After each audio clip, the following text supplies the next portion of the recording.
নমস্কার বন্ধুরা, our family nest আমার আর একটি ভিডিওতে তোমাদের সবাইকে স্বাগত। আশা করি তোমরা সবাই ভালো আছো, সুস্থ আছো। তো বন্ধুরা, দুর্গাপুজো তো শেষ হলো, লক্ষ্মী পুজো শেষ হয়েছে, কিন্তু পুজোর মরশুম কিন্তু এখনো শেষ হয়নি, চলতেই থাকবে। তো বাঙালিদের এমনিতেই 12 মাসে 13 পরব তো লেগেই আছে। সামনে কালী পূজা, ভাই ফোঁটা, জগদ্ধাত্রী পূজা বলো বা কার্তিক পূজা বলো, একের পর এক কিন্তু বাঙালিদের উৎসব চলতেই থাকবে। তো বন্ধুরা, সেই পুজোর উপলক্ষে কিন্তু আমি আজকে তোমাদের কাছে একটা মিষ্টি রেসিপি নিয়ে এসেছি। এখানে আমি বানিয়েছি আজকে গোলাপ খাজা।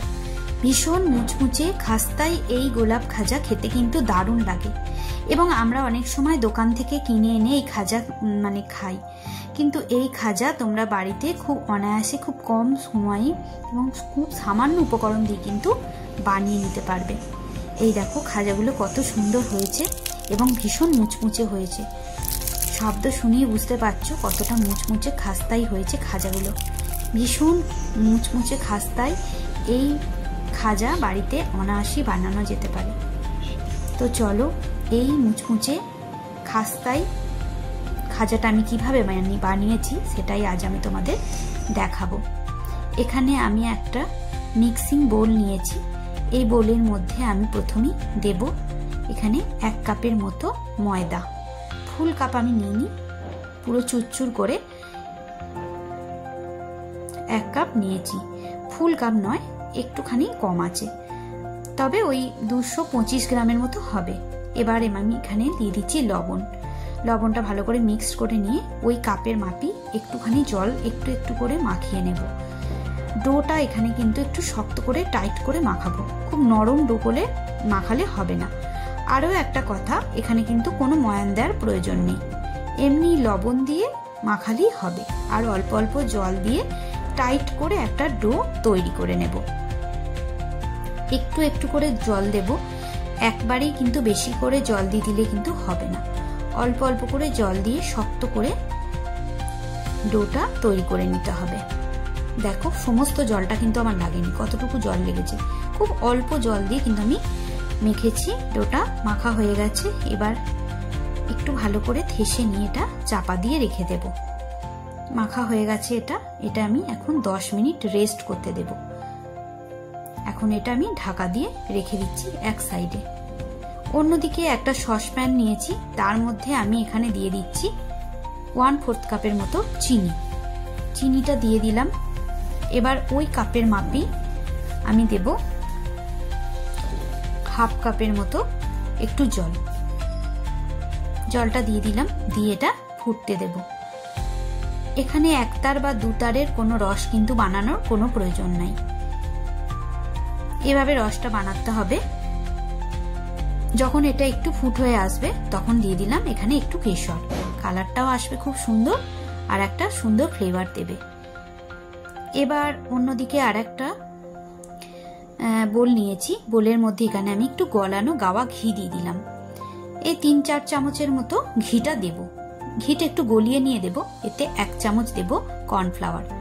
কর্নফ্লাওয়ারটা দিয়ে ঘিয়ের সাথে ভালো করে মিক্সড করে নিতে হবে, সুন্দর করে একটা মিক্সড করে।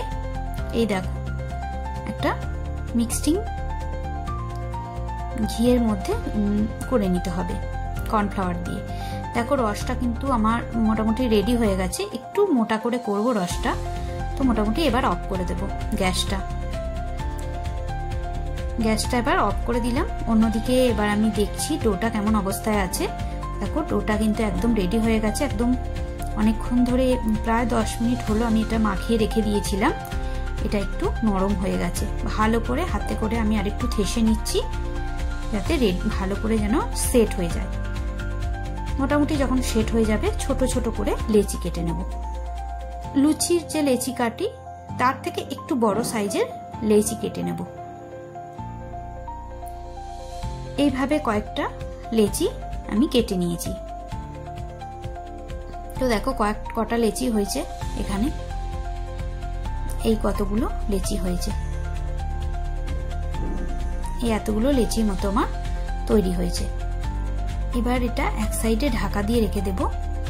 দিয়ে একটা চাকি বেলনা নিয়ে অল্প একটু ময়দা ছড়িয়ে নিচ্ছি, দিয়ে খুব পাতলা করে একটা রুটি বেলে নেব।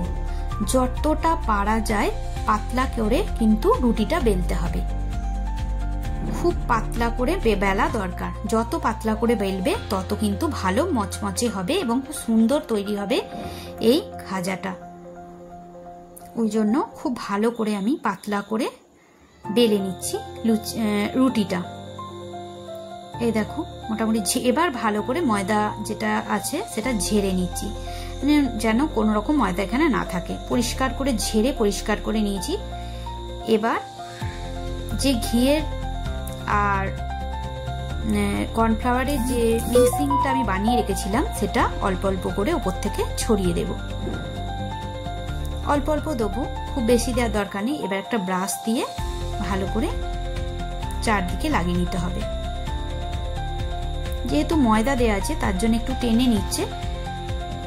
এবার অল্প অল্প করে এইভাবে গোটা রুটিটাতে এই অয়েল ব্রাশটা দিয়ে ছড়িয়ে দিতে হবে।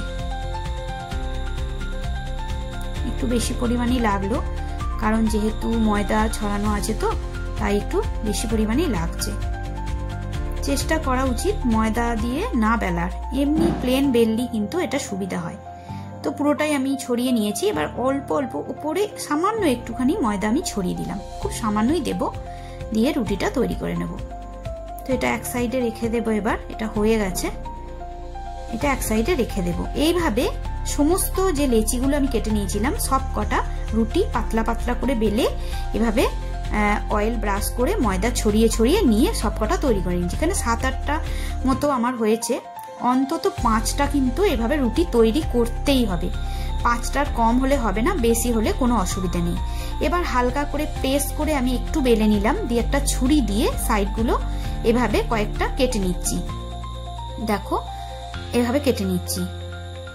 এটা হিসেব মতো কাটবে, তোমাদের যদি মনে হয় 4-5টা করবো, যটা খাজা বানাবে সেই অনুযায়ী কাটবে। আমি এখানে 5টা মতো কেটেছিলাম।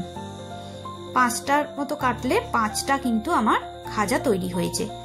তো এইভাবে 5টা কেটে নিয়েছি। এবার আস্তে আস্তে রোল করে নেব। এবার আমি দেখাচ্ছি কিভাবে রোল করছি। এইভাবে আস্তে আস্তে আমি রোলটা করলাম।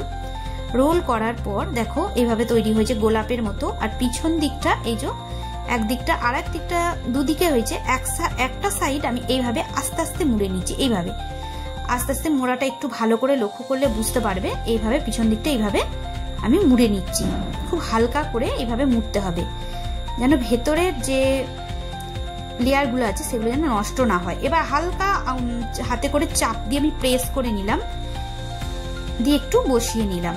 এই যে এভাবে হালকা চাপ দিয়ে প্রেস করে বসিয়ে দিলাম। আরো একটা দেখাচ্ছি একইভাবে এভাবে রোল করে নেব। এইভাবে রোল করে নিচ্ছি।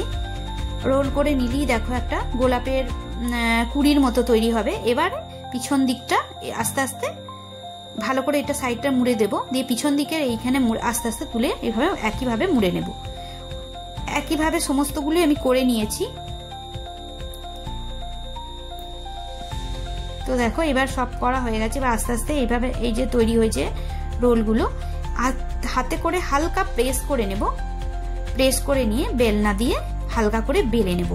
খুব সাবধানে হালকা করে প্রেস করে কিন্তু এগুলো বেলে নিতে হবে, এবং খুব বেশি বেলার দরকার নেই, খুব সামান্যই একটুখানি হালকা হালকা করে প্রেস করে বেলে নেব, যাতে এই ভাঁজগুলো খুলে না যায়। এই যে ভাঁজগুলো রয়েছে না, স্পষ্ট যেন বোঝা যায়। যখনই তেলের মধ্যে দেব তখনই কিন্তু ভাঁজগুলো খুলে যাবে। এই জন্য এই ভাঁজগুলো যেন কোনোভাবে নষ্ট না হয়, তার সেই মতো ভাবে কিন্তু হালকা করে প্রেস করে এটা বেলে নিতে হবে। তো মোটামুটি দেখো সব কটা আমার বেলা হয়ে গেছে। দুটো ছোট মতো হয়েছে, বাকি তিনটে একটু বড় সাইজের হয়েছে। তো এতে কোনো অসুবিধা নেই। লোহার কড়াইয়ে সাদা তেল আমি গরম করে নিয়েছি। একটা কথা এখানে বলতে চাই, তেলটা কিন্তু খুব লো মিডিয়ামের মধ্যে গরম হবে। একদম অল্প যখন তেলের টেম্পারেচারটা থাকবে তখন একটা একটা করে দিয়ে দেব। আর একটা কথা, এখানে গ্যাসের ফ্লেমটা কিন্তু একদম কমিয়ে রাখতে হবে। কোনোভাবেই গ্যাসের ফ্লেম কিন্তু বাড়ানো চলবে না। গ্যাসের ফ্লেম থাকবে একদম কমে, একদম সিমে থাকবে। আর তেলের যে টেম্পারেচার সেটা একদম লোতে রাখতে হবে। দিয়ে আস্তে আস্তে একটু টাইম ধরে এইভাবে একটা একটা করে কিন্তু খাজাগুলো ভেজে নিতে হবে। এতে কি হবে, খাজার যে স্তরগুলো তৈরি করলাম, লেয়ারগুলো আস্তে আস্তে খুলে যাবে, একটা একটা করে একটু একটু করে খুলে যাবে এবং ফুলতে থাকবে। বেশি যদি গ্যাসের ফ্লেমটাকে যদি জোরে দিয়ে দেওয়া হয় তাহলে কিন্তু পুড়ে যাবে এবং ভেতরের অংশটা কিন্তু ভালো করে কুক হবে না, কাঁচা থেকে যেতে পারে। তার জন্য অবশ্যই গ্যাসের ফ্লেমটাকে কমিয়ে রাখতে হবে। এবার আস্তে আস্তে ছানটা দিয়ে এইভাবে তেলটাকে উপরে দিয়ে দিয়ে ভালো করে ভেজে নিতে হবে। এভাবে আমি একটু টাইম নিয়ে কিন্তু এই কাজটা করব, না হলে কিন্তু এটা ভালো করে খুলবে না। এই দেখো, যখনই আমি তেলে দিয়েছি বেশ কিছুক্ষণ পর দেখো লেয়ারগুলো একটু একটু করে কিন্তু খুলতে থাকছে এবং ফুলে উঠছে। আর আরেকটা কথা, এই খাজাগুলো কিন্তু খুব লালচে হবে না, এগুলো একটু সাদা দেখতেই ভালো লাগে, একটু সাদা সাদা দেখতেই ভালো লাগে। তার জন্য আমি এগুলো খুব কিন্তু লালচে করে ভাজবো না। যখন এরকম একটু হালকা মানে লালচে রংটা আসতে শুরু করবে তখনই কিন্তু তেল থেকে এটা তুলে নেব। এটা কিন্তু হয়ে গেছে মোটামুটি। এবার দেখো আমি এটা উল্টো দিকে এইভাবে দিয়ে দিলাম, যাতে যেটুকু তেল আছে অবশিষ্ট সেটা টিস্যু পেপারের মধ্যে যেন অ্যাবজর্ব করে নেয়। তো মোটামুটি দেখো আমার এই 5টা খাজা তৈরি হয়ে গেছে। দুটো একটু ছোট সাইজ হয়েছে, বড় বড় গুলো হয়েছে 3টে। তো এগুলো রেডি হয়ে গেছে, একদম ভীষণ মচমচে, হাস্তাই একবারে। এবার এগুলোতে যে রসটা আমি করে রেখেছিলাম, সিরাটা, চিনি, সেটা আস্তে আস্তে দিয়ে দিচ্ছি। ভীষণই সুন্দর একটা রেসিপি, তোমরা বাড়িতে এইভাবে একবার ট্রাই করে দেখতে পারো বন্ধুরা। আর যারা এখনো লাইক দিয়ে আমার ভিডিওটা দেখছো না তাদের অনুরোধ করব একটা লাইক দিয়ে আমার ভিডিওটা দেখো, আর কমেন্ট করে কিন্তু জানাতে ভুলো না তোমাদের কেমন লাগলো। বন্ধুদের সঙ্গে একটু শেয়ার করো পারলে। আর আমার চ্যানেলে নতুন বন্ধু হয়ে আসলে অবশ্যই আমার চ্যানেলটিকে সাবস্ক্রাইব করে নেওয়ার অনুরোধ রইল। আজ এই পর্যন্ত, দেখাবে অন্য কোনো ভিডিও। ধন্যবাদ।